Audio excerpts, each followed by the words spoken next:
Well, you have to understand that the president's visit to Brunei and his meeting with the Filipino community is a much awaited event by many Filipinos here. We have about 20 to 23,000 Filipinos, and there is so much expectation. So when they learned about the postponement of the visit, there is understandably some disappointment and frustration on their part, but they have also expressed their understanding when they learned about the reasons why it has to be postponed.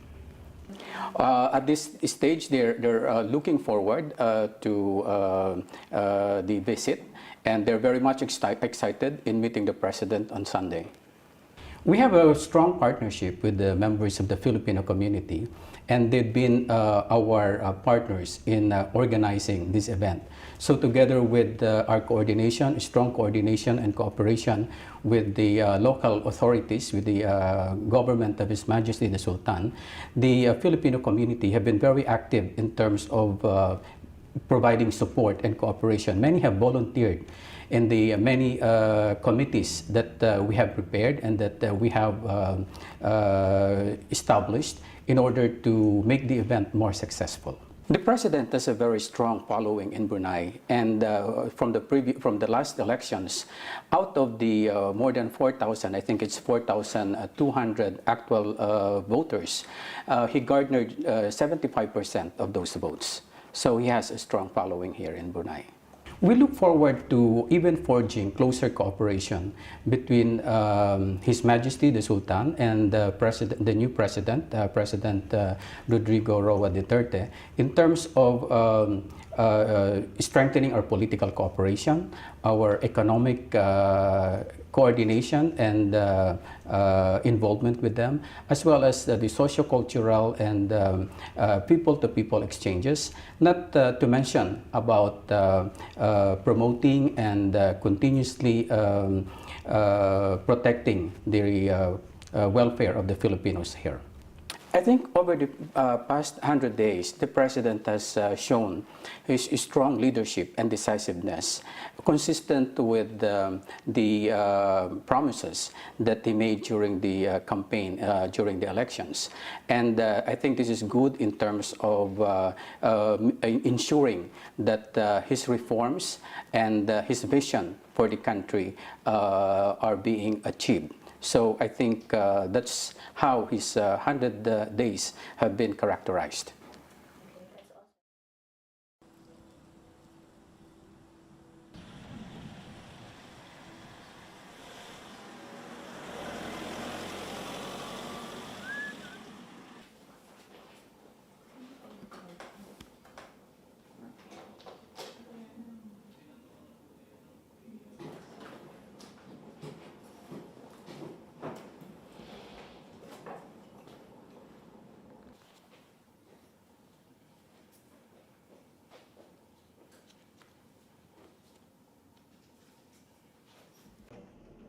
We will be already the stadium. One thing that is not yet so far yung nagawa natin, sir. Ang kulang na lang is yung convoy recon natin. I believe. Dan dari jam 1.45 hingga 2.45.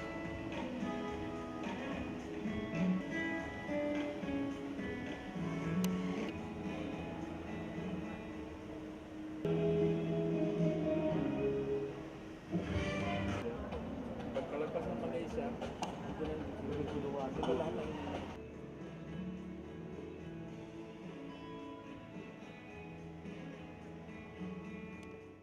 will discuss of further enhancing the special ties and reaffirm the enduring relation between our two countries and peoples. I will seek to foster closer cooperation, especially within the context of ASEAN. Among the priorities shall be intensifying two-way trade and investments, developing our halal sector, and MSMEs are points of discussion. Along with the growth and development, I shall seek to further strengthen joint resolve at securing just and lasting peace in Mindanao. Brunei has always been a steadfast partner for peace. As the Philippines enters its important phases in our peace talks, Brunei will continue to play an important role. In the area of defense and security cooperation, I will seek collaborative undertakings in the sharing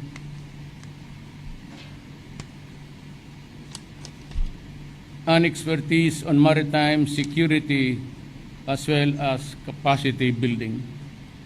I will seek closer collaboration and mutual support in our campaign against illegal drugs, an important step towards attaining our common goal of realizing an ASEAN drug-free community. I am also to meet with the Filipino community. It will be an opportunity to thank them for their contributions to socioeconomic development and to apprise them of developments here at home. After Brunei, I will proceed to the People's Republic of China, where I will meet Xi Jinping, the President, and Premier Li Xian. I shall also meet National People's Congress Chairman Zhang Dishan. This is the first state visit of a Philippine President to Beijing since 2011 and signals a key turning point in both our histories. I will look forward to renewing the ties of friendship between the Philippines and China and to reaffirm the commitment to work closer to achieve shared goals for our countries and peoples. As we mark this year of the first 41st anniversary of the establishment relations between China and the Philippines, we will look at the sum total of our relationships. We shall seek ways to strengthen cooperation, particularly to intensify two-way trade and investments. I look forward to exchanging views with the leaders of China on how we can further improve our bilateral relations. We can identify emerging areas of partnership and various fields of cooperation. Upon my return, I will report on the gains that the Philippines achieved during the visits. In both these state visits, we will continue to espouse cooperation and collaboration with friendly nations on the basis of sovereign equality, non-interference, and mutual respect. In all my dealings, I will remain true to the constitutional mandate reposed on me to pursue an independent foreign policy and to uphold the national interest of the Philippines. Daghang salamat. I can take a few questions before I go. We have 4 questions, Mr. President. Media is always entitled to the day to this bite. Mahirap yung I do not want to leave issues hanging. Tapos better that if I can answer it right now. There are areas of special concern, and many are wondering how I would deal with China on the matter of the China Sea or West Philippine Sea. We will stick to our claim. We do not bargain anything there. We continue to insist that it's ours and that the tribunal, international decision will be taken up, and but there will be no hard impositions.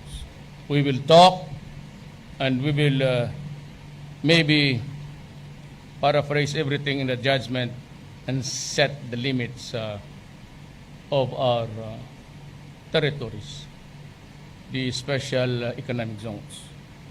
It will be no bargaining there.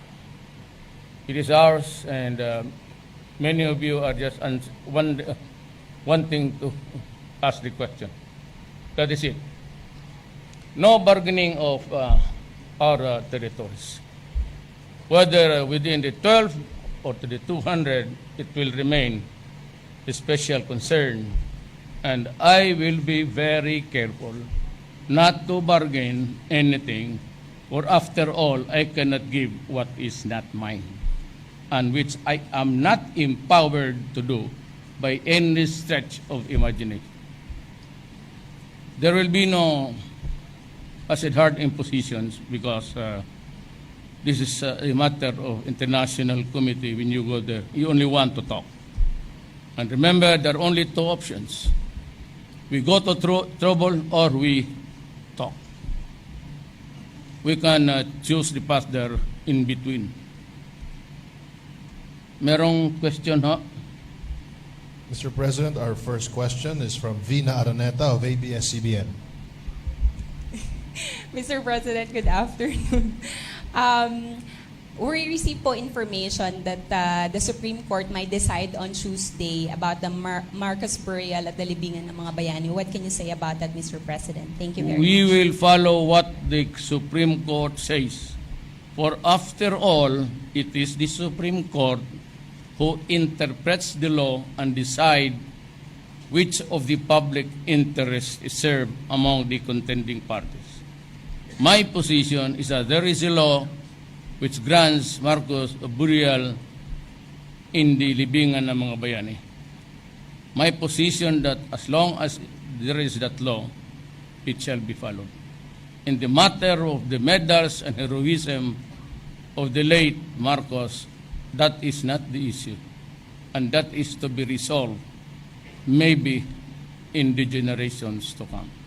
It could not be decided on the group now which were actively and physically and emotionally involved in the issues that went past. We can never have a good reading of that. But what I must say now is that we have alienated the entire, almost entire Ilocano people.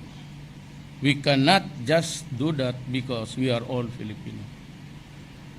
And I hope that the Supreme Court will decide not on the emotion, but of course, we know that it will be all legal at the end of the day.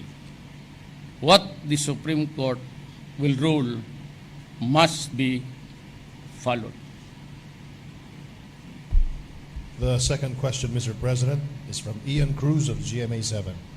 Good afternoon, Mr. President. Yes, sir. Sir, according to Supreme Court Senior Associate Justice Antonio Carpio, if you concede the sovereign claims over Scarborough Shoal, you could be impeached. What's your reaction? He is correct. I would be impeached. It's an impeachable offense. I do not fight with that statement. It's all correct. It's all legal. And so I agree with him. I said we cannot barter which is not ours, belongs to the Filipino people. I cannot be the sole authorized agent, for that is not allowed under the Constitution. Tama siya. Our third and last question, Mr. President, is from Jem Avancenia of TV5. Sir, yung executive order daw po sa nationwide smoking ban for signature nyo na po. Yes, it will be followed, and the implementation will follow the Davao experience. If you want to smoke, find a place where it is allowed.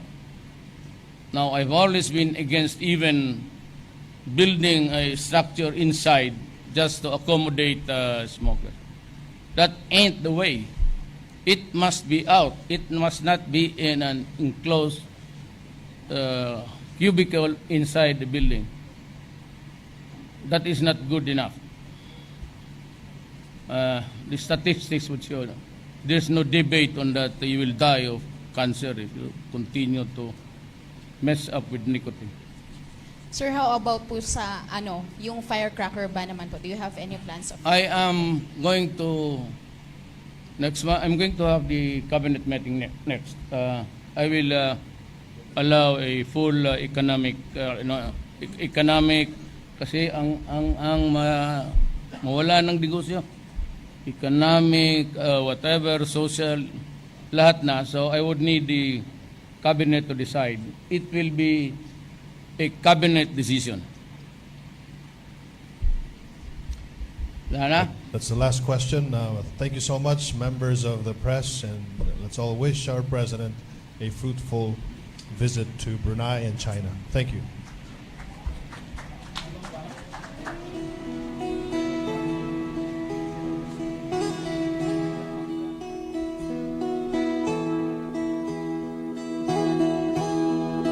Ikaw ang